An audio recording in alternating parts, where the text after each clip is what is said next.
Ale pekne. Dal si do protipohybu. 30-0. Dneska to bude dobrý zápasík toto.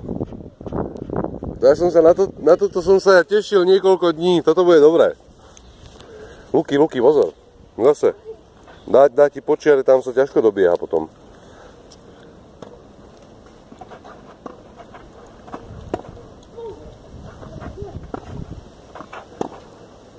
Dobre, pekne chalani. Dobre.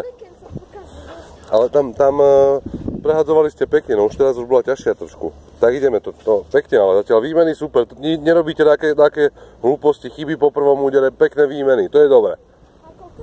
Zatiaľ je 30-15, vedieš. Bolo 30-0, 30-15. Luky, pozor na to, tak. A ideme.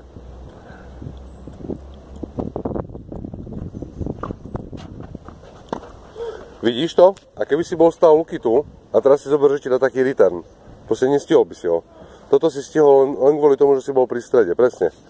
Dobre, neboj sa, po 30. Aj prvý gen, čo bol, išlo 40-30. Ako ono to dneska nebude, že bude 40-0. Proste aj Tomáš dobre trafí, aj ty trafíš dobre. Takže ako ono to dneska to bude o 2 loptách v geme. Takže pozor, kde stojíme. No, Luky, vieš, teraz to bolo kvôli tomu. Presne, ešte som ti aj pred podaním zakričal, že pozor, kde stojíme. A videl si, Tomáš pekne, ako krásne, returny teraz po čiarach, paráda. Vidí, že stojíš proste úplne tu ďaleko, tak ti dá pekne po čiare. Dobrá taktika. Takže drž si stred, Luky. 30-40 je. Dobrá.